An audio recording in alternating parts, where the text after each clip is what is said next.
కరీంనగర్ లో multipurpose park తాగునీటి పథకాన్ని కేంద్ర మంత్రులు మనోహర్ లాల్ ఖట్టర్, బండి సంజయ్ ప్రారంభించారు. బండి సంజయ్ మాట్లాడుతున్నారు. ఇప్పుడు లైవ్ చూద్దాం.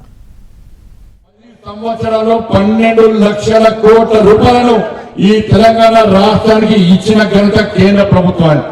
కేవలం 1,50,000 కోట్ల రూపాయలను జాతీయ రహదారులకు ఇష్టం.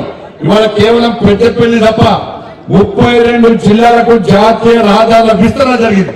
పెద్దపల్లి అతి త్వరలో దాన్ని కూడా జాతీయ రహదారి విస్తరణ చేయడానికి కేంద్ర ప్రభుత్వం సిద్ధంగా ఉంది. 32,000 కోట్ల రూపాయలు రైల్వే నిధులకు ఇవ్వడం జరిగింది.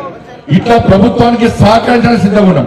మరి కేంద్ర రాష్ట్ర ప్రభుత్వాలు కలిసి ముందుకు సాగుతూనే, కలిసి సమన్వయంతో ముందుకు సాగుతూనే రాష్ట్ర అభివృద్ధి సాధ్యమైన విషయాన్ని మనం గుర్తుంచుకోవాల్సిన అవసరం.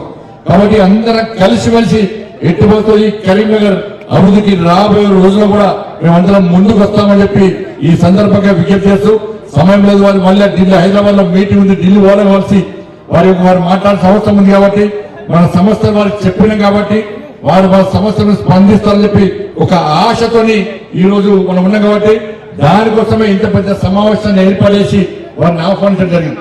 కాబట్టి మీరు కూడా రాజకీయాలకు ఖచ్చితంగా సహకరించాలి. ఈ భేదాభిప్రాయాలు పక్కబెట్టి అందరం కలిసిమెలిసి అన్ని జెండాలు పక్కబెట్టి అభివృద్ధి ఎజెండాగా మనం ముందు ప్రయత్నం చేస్తే తప్పకుండా కరీంనగర్ ఇంకా అభివృద్ధి చేసుకునే అవకాశం ఉంది. కాబట్టి మీరు గెలిపించిన పార్లమెంట్ సభ్యుడిగా, మీ ఆశీర్వాదంతో గెలిచిన పార్లమెంట్ సభ్యుడిగా మీరు గెలిపించిన తర్వాత నన్ను కేంద్ర ప్రభుత్వం నరేంద్ర మోడీ గారు మంత్రిని చేసిన తర్వాత ఎట్టి బస్సులో కరీంనగర్ అభివృద్ధిని ఆపే ప్రసక్తి లేదు. ఏ ఆశతోని, ఏ ఆలోచనతోని మీరు ఒక బాధ్యతను నా భుజ స్కంధాల మీద పెట్టినో ఈ కరీంనగర్ పుట్టిన బిడ్డగా ఈ మానేరు నీళ్లు తాగిన కాబట్టి తప్పకుండా ఈ కరీంనగర్ అభివృద్ధికి కంకణ బద్దునే ముందుకు సాగుతానని చెప్పి ఈ సందర్భంగా అందరికీ విజ్ఞప్తి చేస్తూ ముగిస్తున్నాను. భారత్